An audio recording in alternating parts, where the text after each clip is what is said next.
오늘의 말씀은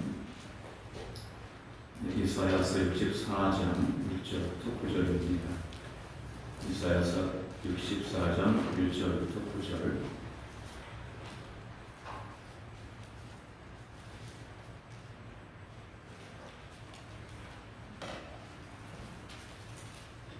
봉독해 드립니다. 원하건대 주는 하늘을 가르고 강림하시고 주 앞에서 산들이 진동하기를 불이 섭을 사라며 불이 불을 끓이는 같게 하사 주의 원수들이 주의 이름을 알게 하시며 이방 나라들로 주 앞에서 떨게 하옵소서. 주께서 강림하사 우리가 생각하지 못한 두려운 일을 행하시던 그때에 산들이 주 앞에서 진동하였사오니 주 외에는 자기를 앙망하는 자를 위하여 이런 일을 행한 신을 옛부터 들은 자도 없고 귀로 들은 자도 없고 눈으로 본 자도 없었나이다. 주께서 기쁘게 공의를 행하는 자와 주의 길에서 주를 기억하는 자를 선대하시거늘 우리가 범죄함으로 주께서 진노하셨사오며 이 현상이 이미 오래되었사오니 우리가 어찌 구원을 얻을 수 있으리까. 무릇 우리는 다 부정한 자 같아서 우리의 의는 다 더러운 옷 같으며 우리는 다 잎사귀같이 시들고 우리의 죄악이 바람같이 우리를 몰아가나이다.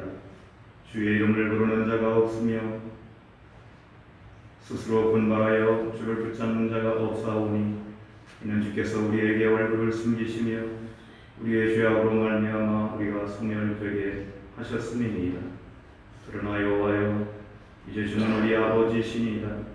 우리는 진흙이요 주는 토기장이시니 우리는 다 주의 손으로 지으신 것이니이다.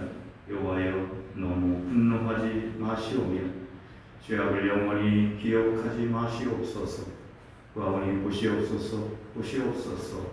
우리는 다 주의 백성이니이다. 아멘. 이것은 주님의 말씀입니다. 아멘.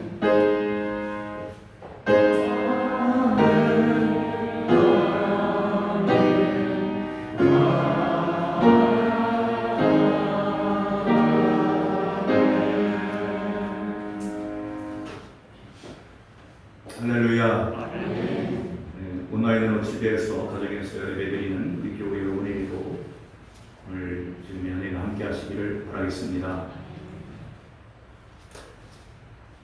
누구를 위하여 종을 울리나 이런 소설의 제목도 있고 그런 말이 있습니다. 누구를 위해서 종을 울릴까? 모든 사람들을 위해서 울리는 것이죠. 나를 위해서, 우리를 위해서 울리는 것이죠. 우리가 살아가는 삶은 나 혼자 사는 삶은 아닙니다. 세상에 소문 없다고 그랬습니다. 다 연결되어 있는 겁니다. 그래서 관계 속에서 살아가는 거예요. 내가 주인이 돼서 나 혼자 살아가는 그런 인생은 없다고 하는 거죠. 다른 존재와 함께 관계를 이루면서 살아가고 있는 겁니다. 그렇기 때문에 합당한 관계를 우리가 부정한다고 하는 건 죄를 범하는 것입니다. 하나님을 부정하면 더러워지고 시들고 소멸됩니다. 이것은 생명의 하나님을 부정한 당연한 결과이죠. 대신 하나님을 앙망하는 자는 자를 위해서 원수들을 멸하시고 주를 기억하는 자를 선대하신다고 했습니다. 오늘 관계에 주목하라고 하는 그런 말씀으로 함께 은혜를 나누고자 합니다. 하나님은 모든 올바른 관계의 기초가 되시는 분입니다. 모든 관계의 기초는 하나님의 정의와 사랑이다 하는 것을 알 수 있어요. 올바른 관계 속에서는 수탈과 억압이라는 것, 빼앗는다든지 괴롭게 한다든지 억압한다든지 이런 일이 있을 수 없어요. 그리고 화해와 용서가 거기에 있는 겁니다. 선한 삶은 바른 관계에서 시작합니다.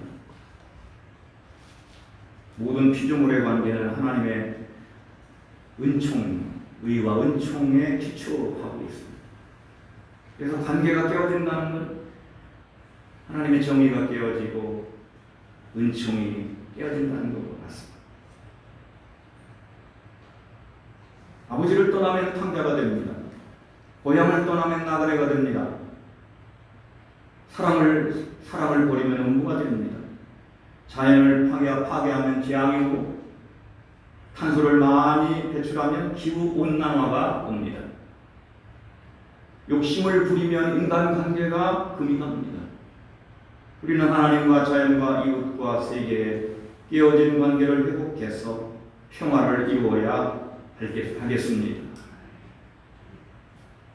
성경에는 우리와 주님과의 관계를 여러 가지로 그려놓고 있습니다. 그 관계를 표현하는 내용들이 있죠. 목자와 양. 이건 생명의 관계입니다. 양은 없는데 목자만 있다. 이건 있을 수 없죠. 양은 있는데 목자가 없다. 그 양들은 흩어지게 돼 있어. 아버지와 아들. 아버지가 없이 자녀가 있을 수 없죠. 생명의 관계입니다. 포도나무와 가지. 요한복음에서 그런 표현을 쓰죠. 포도나무와 가지. 열매는 가지에서 맺히거든요. 그런데 그게 자기 자랑할 게 아닙니다. 나무에서 다 줬기 때문에 열매를 내는 거죠. 이런 관계들은 생명을 낳고 기르는 아주 숭고한 관계를 보고하는 이런 숭고한 것을 이제 가르치고 있습니다. 스승과 제자, 이건 뭐냐면 가르치고, 가르침 받고, 배우고, 가르치고, 이런 관계죠. 주인과 종, 이것은 일을 중심으로 맺어진 관계입니다. 종은 주인이 명한 일을 합니다. 그래서 달란트 비유 같은 데 보면은 그 종들이 불충한 종하고 충성된 종하고 전혀 다른 결과를 낳고 있지 않습니까? 신랑과 신부, 이건 약혼을 해야 결혼이 됩니다. 약혼을 안 하고 그냥 바로 결혼을 할 수 없어요.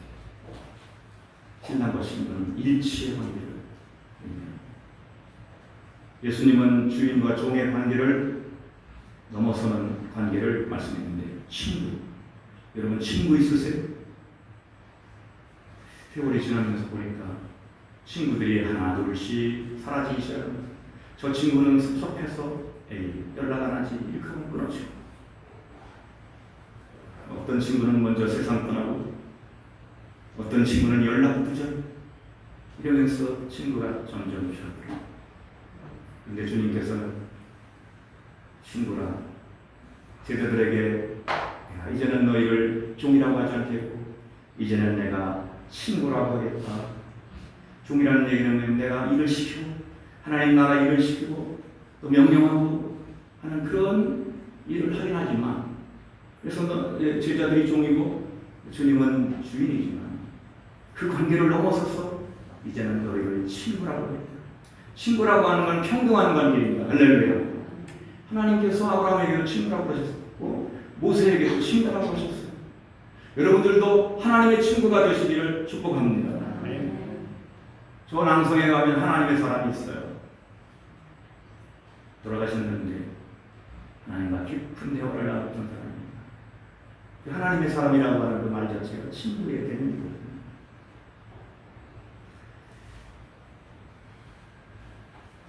사람이 친구를 위해 자기 목숨을 버리는 이보다 더 큰 사랑이 없다.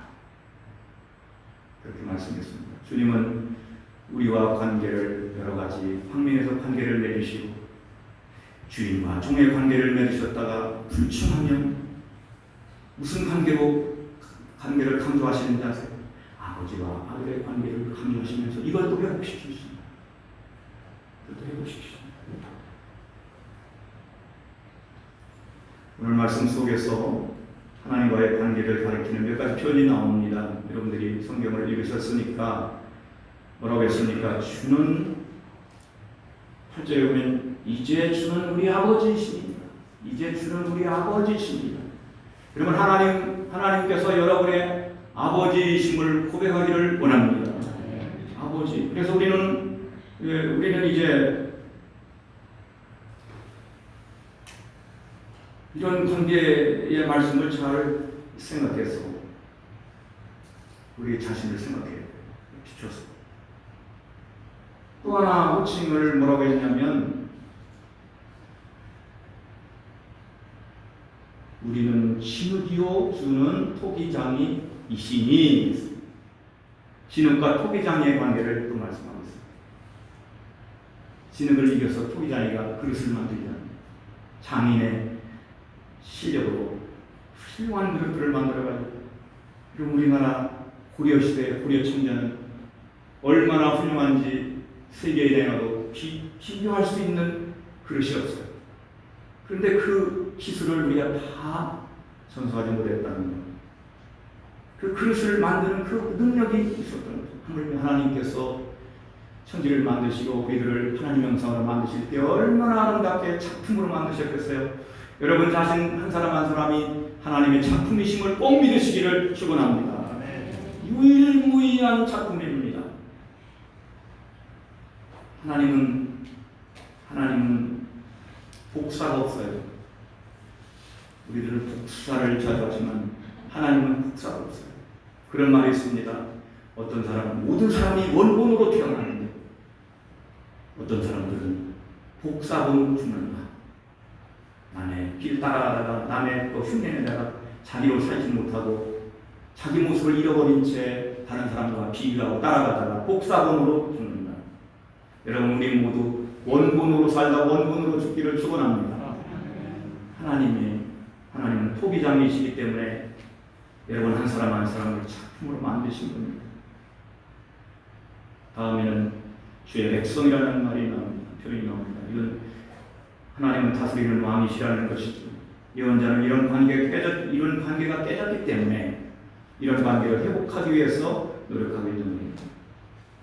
의와 사랑의 주님의 십자가, 그것은 관계 회복의 십자가입니다. 지렛대가 되는 것입니다. 십자가가 세워지는 곳에 깨어진 관계가 회복되고 넘어진 관계가 다시 세워지는 것입니다. 우리는 가만히 이렇게 살펴보면 내가 원하지 않았는데 저 사람과는 정말 진실한 관계를 계속 유지하고 싶었는데 오해가 생겨가지고 이게 참 가슴 아프게 멀어진 사람도 있어요. 저도 있습니다. 분명히 그런 의도는 아니었는데 그분을 내가 존경하고 너무나 감사하는데 이게 멀어졌으니까 다시 그 간격을 메우기가 어렵다는 걸 알아요.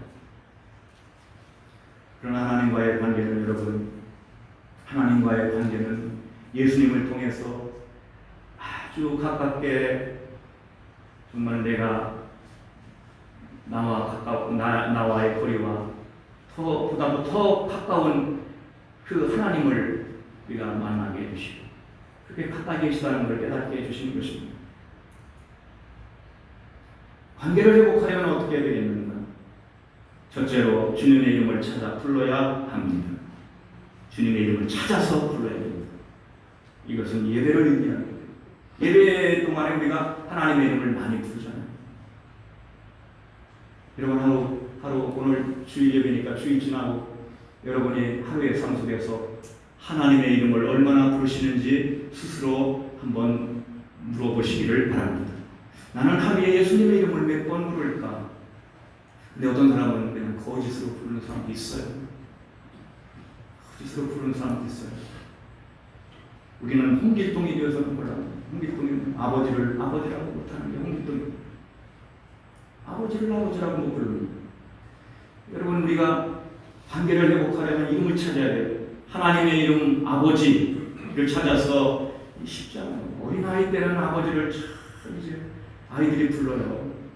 엄마도 잘 부르고 아버지도 잘 부르는데 우리가 머리가 커가면서 그런 마음을 잃어버리고 하나님을 아버지라고 부르지 못하는 사람들이 많습니다.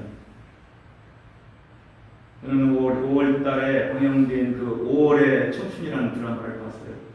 5월 달에 광주 항쟁이 있었을 때, 민주화운동이 있었을 때, 제 친구가 그곳에서, 목사님 아들이 그곳에서 아버지가 막 붙드는데도 불구하고 왜 아버지의 자신만 죄합니까?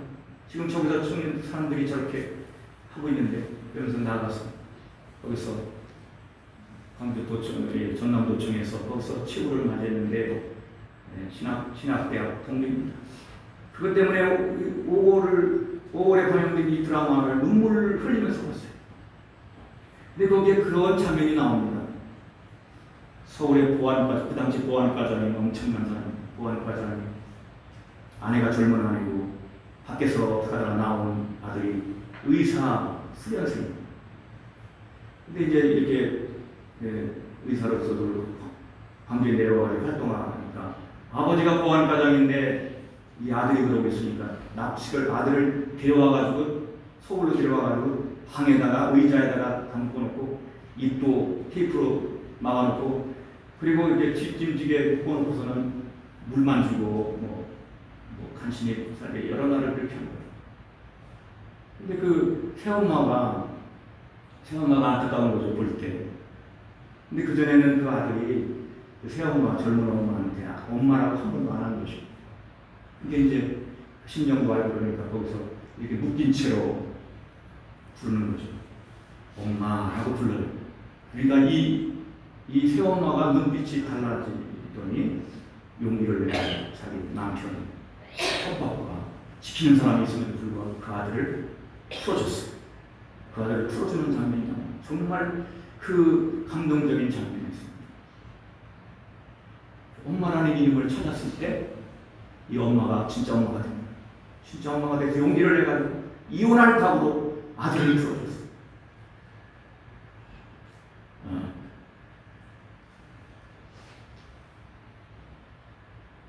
여러분, 하나님은 우리 아버지십니다.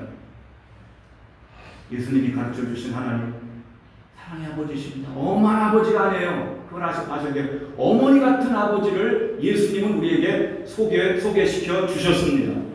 어머니 같은 아버지예요. 여러분, 탕자가 나가서 돌아올 때 아버지께로 돌아올 때 나가서 맞이하잖아요. 아무 말도 안 하고 한마디도 안 하고 호응해주고 감싸주고 눈물을 흘리면서 키스를 하고 그러면서 아들을 맞이하잖아요. 그게 어머니지. 하나님은 아버지시지만 어머니 같은 아버지십니다. 여러분, 그 아버지를 부르시고 그 아버지를 찾으시기를 축원합니다. 그래야 됩니다. 그래서 우리 신앙생활은 저는 간단하다고 봅니다. 하나님을 한번 불러보라고. 주님을 한번 불러보라고. 불러볼 때 사랑과 기쁨과 감사를 담아가지고 진실하게 뜨겁게 부르는 사람은 된 사람이고 간신히 부르는 사람은 아직 좀 더 사랑을 배워야 될 사람이고 가식적으로 부르고 하나님 앞에서 예배드릴 때는 뭐 그렇지 않지만 나가가지고는 온갖 그런 인간적인 이런 욕심을 가지고 살아가는 사람은 거짓으로 부르는 거예요. 간단합니다. 주님을 한번 불러보세요. 여러분 스스로 한번 불러보세요. 여러분의 그 주님을 향한 그 부름이 날마다 뜨겁고 감사와 찬양과 존경이 가득한 그런 호칭이 되고 그런 부름이 되시기를 축원합니다. 신앙생활은 간단한 겁니다. 복잡한 게 아니에요. 뭐 이거저거 배우고 해봐야 별 볼일 없어요. 이름을 잘 부르면 됩니다. 제가 어느 때가 그걸 봤는데요. 외국에 있는 어느 연예인이 외국 연예인이 한국에 왔는데 그 팬 중에서 한 사람이 자기 이름을 크게 뜨겁게 불러줬어요. 이 사람이 어마어마하게 감격을 했습니다. 이름을 불러주면 그렇게 되는 것입니다. 이번 주변에 있는 사람들의 이름을 되찾아 주시기를 축복합니다. 그리고 그 이름을 사랑으로 불러주세요. 안개라고. 그게 예배입니다. 예배라고 하는 건 다른 게 아니에요. 하나님의 이름을 부르는 것이 예배의 시작입니다. 할렐루야. 하나님의 이름을 부르는 것이 예배의 시작. 그래서 저는 말이죠. 고등학교 때 어머니 그렇게 가르쳐줘요. 발걸음을 한 번 뗄 때마다 예수님을 불러라. 발걸음 한 번 뗄 때마다 예수님을 불러라. 그런 가르침 받았던 기억이 있어요. 예수님의 이름을 부르는 기도가 위대한 기도입니다.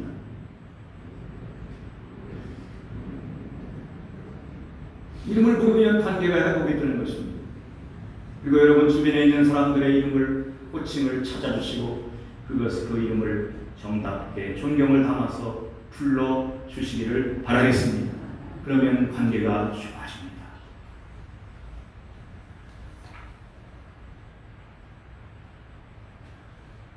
우리가 진정한 이름으로 부르지 않고 그 사람이 가진 껍데기를 가지고 불러주니까 아무리 화려해도 허전한 거예요. 아무리 화려해도 허전한 거예요. 그래서 김춘수는 여러분 시인은 꽃이라는 시에서 그렇게 했잖아요. 내가 그의 이름을 불러주기 전에는 그는 하나의 몸짓에 불과했다. 내가 그 이름을 불러줬을 때 나에게로 와서 꽃이 됐다고 했어요. 여러분 하나님의 이름을 예수님의 이름을 불러주지 않으면 그분은 그냥 그분입니다. 여러분이 그분을 뜨겁게 부를 때 관계가 회복이 되고 충만해지고 그리고 진정한 그리스도인으로 날마다 충만해져 가는 것입니다. 주님의 손에 자신을 온전히 맡기십시오. 여러분 주님은 토기장이로 나오고 계십니다. 그런데 그릇을 만드는 건 손으로 만지는 것이거든요. 우리들도 마찬가지입니다. 하나님도 예수님도 우리를 빚어가실 때 한 번 건드려가지고 잘 되지 않아요. 맹인을 고치실 때도 눈에 진흙을 바르시고 침을 뱉으시고 하면서 하니까 흐릿하게 보이고 그 다음에는 씻고 오니까 깨끗하게 되고 잘 보이고 이렇게 했듯이 우리를 자꾸 만져주셔야 돼요. 말씀으로 만져주시고 성령으로 만져주시고 자꾸 만져주실 때 우리는 더 놀라운 그릇으로 새롭게 빚어지게 되는 것입니다. 여러분 주님께 맡기십시오. 여러분 삶을 전체를 맡기시기를 축원합니다. 조금만 맡기는 사람 많아요. 요것만 건강이 중요하니까요. 건강만 맡길게요. 나머지는 내가 다 합니다. 주님 로또 칩니다. 여기 건강은 해주시고 나머지는 제가 다 합니다. 로또 치요. 이렇게 하는 사람 많아요. 여러분 그렇게 하지 마시고 나의 생명, 내 인생길 다 맡기시고 주님 안에서 편히 쉬기를 축원합니다. 주님 안에 편히 쉬는 것입니다. 맡기는 일은 기도를 통하여 이루어지고 말씀을 묵상할 때 이루어지는 것입니다. 토기장의 손에 있는 진흙처럼 여러분 저항하지 마시고 불평하지 마시고 우리 모두 우리 자신들을 그리고 내 가족과 내 모든 삶의 모든 것들을 주님께 다 맡기시고 참된 관계를 회복하시기를 축복합니다. 그리고 고백의 언어를 회복해야 됩니다. 보시옵소서 우리는 다 주의 백성입니다. 이 고백이잖아요. 우리는 고백이 사라진 시대를 살고 있습니다. 그런데 거짓된 고백들이 너무나도 많은 것입니다. 하나님을 마음으로 모실 때 우리는 주의 백성입니다라고 하는 고백이 나옵니다. 사도 바울은 이렇게 고백하지 나는 죄인 중에 죄수입니다. 나는 죄인입니다. 이 아름다운 고백의 사실은 그게 어느 사람이 예전에 일제시대인가 그때 그런 얘기가 있었어요. 나는 죄인입니다. 예수 믿고 나서 은혜 받고 나서 보니까 자기가 너무 죄인이거든요. 나는 죽을 죄인입니다. 그러니까 경찰이 불러갔어요. 경찰이 끌고 갔습니다. 엄청난 죄인이구만. 끌어가가지고 시조를 해보니까 죄는 하나도 없고 그게 예수 믿어가지고 그게 그렇게 된 거예요. 네? 여러분 우리 고백을 회복하기를 바랍니다. 나는 주님의 사랑받는 자녀입니다. 하나님의 사랑을 받는 하나님의 자녀입니다. 보시옵소서 보시옵소서. 이게 다 주의 백성들인데 이 주의 백성들이 하나님의 심판을 받아가지고 이 난리가 났으니 그러면서 주의 백성입니다 라고 외치고 있는 것입니다. 우리가 다 하나님의 돌보심 아래 있다는 그런 표현이죠. 세례요한이 활동할 때 사람들이 와가지고 불렀어요. 내가 누구냐 불렀어요. 그때 요한이 이렇게 대답했어요. 나는 그리스도가 아닙니다. 나는 그리스도가 아닙니다. 어떤 정신 나간 사람들은 내가 그리스도다 이렇게 하고 다니는 사람들이 있는데 세례요한은 나는 그리스도가 아니고 내 뒤에 오시는 그분이 성령으로 세례를 주시고 이제 타작마당을 정결하게 하실 거예요. 그러면서 이제 자기는 그리스도가 아니라고 했어요. 나는 하나님이 아닙니다. 이게 너무나 당연한 건데 자기가 하나님인 걸로 사랑하는 사람들이 있어요. 오늘도 우리는 이렇게 고백할 수 있기를 바라겠습니다. 나는 하나님이 아닙니다. 나는 하나님이 아닙니다. 나는 피조물입니다. 하나님 의지하지 않고는 아무것도 할 수 없는 사람들이고 머리카락 하나도 시구건케 할 수 없는 사람들이고 내 운명을 내 생명을 내가 마음대로 연장할 수 없는 그런 사람들입니다 라고 하는 그런 고백입니다. 이런 고백이 우리가 이 고백이 살아날 때 관계가 회복이 되는 것입니다. 자신의 위치를 이렇게 고백하는 게 부끄러운 게 아닙니다.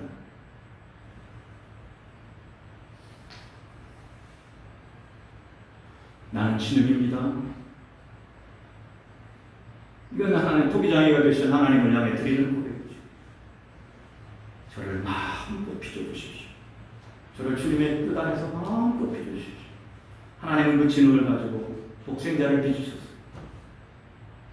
독생자를 빚으셨다고 사람을. 그리고 우리에게 하나님의 형상을 다 새겨놓으셔서 이건 내 것이다. 너는 내 것이다. 우리 여러분 한 사람 한 사람에게 하나님의 형상이 다 새겨져 있어서 그렇게 만들어 주신 겁니다. 오늘 우리의 고백이 살아서 감격으로 살아서 일어나기를 원합니다. 저는 주님의 자녀입니다. 저는 주님의 양입니다. 저는 주님의 종입니다. 저는 주님의 그릇입니다. 저는 주님의 제자입니다. 저는 주님의 가지입니다. 저는 주님의 친구입니다. 이렇게 고백할 때 관계가 회복이 되는 것입니다. 예수님이 십자가에서 돌아가실 때 요한에게 그렇게 말씀하셨어요. 보라 내 어머니고, 보라 네 어머니고, 보라 네 어머니. 어머니를 부르시고 아들입니다. 여러분 생각해 보세요. 예수님이 마리아가 어머니고 몰라가지고 내 아들입니다 그래요? 아니거든요. 내가 하나님의 아들이긴 하지만은 지상에서는 제가 아들이고요 어머니십니다. 이렇게 한 고백을 그때 들으신 겁니다. 보시옵소서. 제가 아들입니다. 얼마나 간단한 말입니까? 그게 어려운 게 아니잖아요. 그런데 그 속에 놀라운 것이 들어있는 것입니다. 우리는 언제나 하나님의 은혜의 관계 안에서 살아가야겠습니다. 그래서 주님과의 바른 관계는 기도의 근거가 돼요. 여기에 이 관계를 말씀하면서 그걸 가지고 기도를 하는 거기서부터 기도가 시작되는 거예요. 너무 분노하지 마옵소서. 죄악을 영원히 기억하지 마옵소서. 그 관계를 가지고 그 관계에서 힘을 얻어가지고 그리고는 하나님께 호소하는 겁니다. 하나님이 지금 진노 중에 계신데 너무 진노하지 마세요. 이 백성 약합니다. 제 백성입니다. 아껴주세요. 여러분 이 주님과의 관계 속에서 여러분의 기도가 나오기를 주님의 이름으로 부탁합니다. 그 속에서 기도가 나오는 겁니다. 여러분 아무리 자식이 잘못해도 어머니는 어머니고 아버지는 아버지잖아요. 근데 잘못을 했어도 그 용기를 가지고 또 그 앞에 가는 거죠. 그 앞에 또 가는 거죠. 전에 말이죠. 아이가 그 방학 때 말이죠. 머리를 지지고 왔어요. 이제 머리를 지지고 아주 이쁘게 하고 왔더니 이쁘긴 엄청 이쁘더라고. 머리 지지니까 고등학생 때. 그래가지고 왔다가 쫓겨났습니다. 대문 밖으로 쫓겨났는데 어디로 가는지 아는 거죠. 그러나 여러분 염려되는 거예요. 일단 나가고 나면 또 어디로 가는지 그러면서 이제 그런 시간을 이제 지나게 되는데 우리들도 마찬가지입니다. 여러분 우리가 범죄했을 때 그 범죄를 바라보지 마시고 주님과의 관계를 주목하시기를 부탁합니다. 우리가 잘못했을 때는 그것만 바라보면 자신감도 사라지고 용기도 사라지게 될 경우가 많아요. 그러나 여러분 그때에도 주님과의 관계 속으로 들어와서 그 안에서 살아가시기를 바랍니다. 성공했을 때가 문제예요. 잘 됐을 때가 문제예요. 내가 한 줄 알거든요. 내가 한 줄 알고 나서 그리고서는 그 관계를 이탈해요. 자기가 하나님이 된 것처럼 자기가 잘해서 되는 것처럼 우쭐하고 하나님과의 관계에서 잠시 이탈하게 되는 것입니다. 그때 하나님의 진노가 있는 것입니다. 여러분 주님과 우리와의 관계 그 관계는 기도를 만든다는 걸 알아야 됩니다. 그 관계 속에서 기도할 용기가 생기는 거고 하나님께 호소할 용기가 생기는 겁니다. 여러분 이 관계를 떠나지 마시고 주님의 이 관계 속에서 항상 머무시고 그 관계 안에서 용기를 내서 기도하고 하나님의 진노가 멈추실 겁니다. 그리고 우리의 죄악이 사해질 것입니다. 아브라함이 롯을 위해 기도했잖아요. 가만히 살펴봐야 롯을 위해서 정말 열심히 기도하는데 몇 번을 기도해도 하나님이 퇴짜를 다 놓으시고 의인이 10명이 없다. 그것 때문에 이제 소돔 고모라 성이 망하게 생겼는데 하나님도 관계 하나님이시거든요. 그래서 아브라함을 봐서 롯을 구원해 주시는 거예요. 아브라함을 왜 기도했을까? 롯이 불쌍한 조카거든요. 조카니까 그 관계 때문에 기도한 거예요. 조카가 아니고 엉뚱한 사람이 있다면 그렇게 안 했을 텐데. 그런데 하나님도 그 기도를 들으시고 가만히 생각해보니 하나님께서 보시기에 아브라함이 순종하는 정말 귀한 분이거든요. 그런데 아브라함을 봐가지고 아브라함의 조카 롯을 구해 주셨습니다. 또 롯을 봐가지고 롯에 달리는 사람들을 또 구원해 줍니다. 이 관계 속에서 그렇게 구원이 이루어지는 거예요. 그렇기 때문에 여러분의 맺고 있는 어떤 관계든지 선한 관계 속에서 그 관계를 부정하지 마시고 그 관계 속에서 구원의 길을 찾으시기를 축복합니다. 그 관계를 통해서 하나님께로 이끌어내고 하나님께로 가고 또 사랑하고 그렇게 되는 것입니다.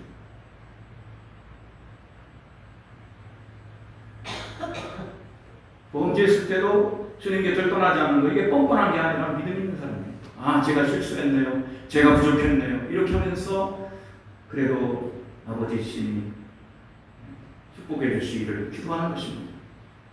여러분, 아버지라는 말은 생명의 근원이라는 뜻이에요. 생명의 근원이 거기에 있는 것입니다.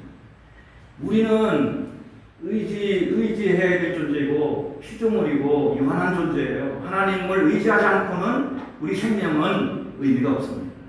그렇기 때문에 아버지입니다. 하나님의 아버지이십니다. 예수님은 우리의 관계를 회복하기 위해서 십자가로 오셨고 십자가를 지셨고 회복해 주셨습니다. 여러분의 심령에 주님의 십자가가 있기를 원합니다. 여러분의 가정에도 십자가가 세워지기를 원합니다. 시위의 십자가, 구원의 십자가, 사랑의 십자가, 주님이 우리를 대신해서 벌 받으신 그 정의의 십자가를 꼭 여러분 심령에 세우셔서 여러분에게 평화가 임하기를 원하고 여러분의 가정에도 희망이 넘치기를 축복합니다. 우리의 교회에도 꼭대기의 십자가만 세우는 것이 아니라 진정으로 주님의 정의와 사랑의 십자가를 세워서 참된 교회를 이루어가야 될 줄로 믿습니다. 많은 교회들이 십자가는 높이 세웠지만 그 속에 정의를 세우지 못하고 사랑과 은총을 세우지 못하기 때문에 십자가를 안에다 세우지 못하기 때문에 여러 가지 문제가 발생하는 것으로 생각됩니다. 오늘 십자가를 회복하고 예수님 붙잡고 주님의 이름을 꼭 회복해서 여러분의 입안에서 주님의 이름이 충만하기를 원합니다. 예수님의 이름이 입에 그렇게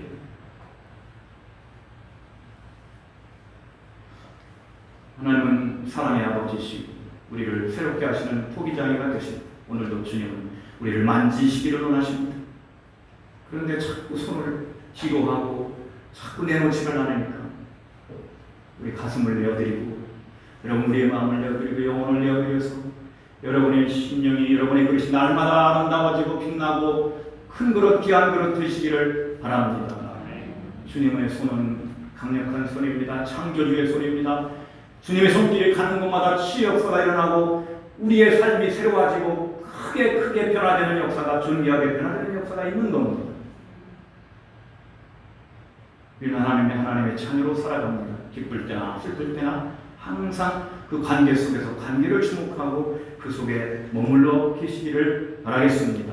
깨어진 관계는 십자가에서 회복할 수 있습니다.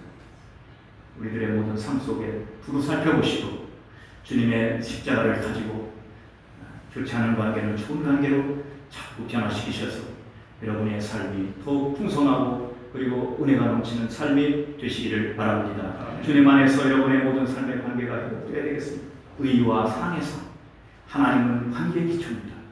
예수님이 오시기만 하면 모든 관계가 활력을 얻고 생기를 얻습니다. 자연과의 관계도 활력이 됩니다. 전 요새 말이죠. 이렇게 걷는 걸 이렇게 하는데 걸어다닌다 보면 새소리에 꽃이 피고 딸기가 열리고 이런 걸 보면 너무 좋아서 그래가지고 길가에 복숭아가 이렇게 빨갛게 익어가는데 그걸 한번 따보시기도 하고 근데 따지는 않습니다만 하여튼 이런 자연과의 관계가 얼마나 큰 축복인지 몰라요. 여러분 교회 올 때도 이 안에서 여러분의 삶에 꽃이 피시기를 축원합니다. 우리는 사랑의 관계입니다. 사랑의 관계, 정의의 관계, 사랑의 관계. 하나님 아버지 앞에 예배드릴 때마다 여러분의 삶이 관계가 날마다 회복이 돼서 치유가 되고 회복이 돼서 의와 사랑의 삶이 삶 속에 충만하게 이루어지시기를 축원을 드리겠습니다. 기도드립니다. 하나님 감사합니다. 하나님께서는 우리에게 십자가를 세워주심으로 우리의 모든 관계의 기초를 놓으셨습니다. 주님, 병든 것은 고쳐주시고 깨어진 건 새롭게 하시고 우리 이제 허물어진 우리의 모든 그릇들을 새로운 아름다운 그릇으로 귀한 그릇으로 새롭게 빚어 주시옵소서. 예수님 이름으로 기도합니다. 아멘. 이제는 우리를 죄악 가운데서 구원해 주시기 위해 자신을 내어놓으신 우리 주 예수 그리스도의 구속의 은혜와 독생자까지 아낌없이 내어주시고 영원토록 함께 하시는 이제 하나님의 그 크신 사랑과 늘 함께 계셔서 우리를 진리 가운데로 생명으로 이끌어 가시는 성령의 교통하심, 이제는 하나님과의 관계 속에 관계에 주목하고 그 관계의 은혜의 관계 속에서 살아가기로 다짐하는 성도들과 가정과 일터와 사업체 위에 그리고 이 민족 위에 영원토록 함께 하시기를 간절히 축원하옵나이다. 아멘.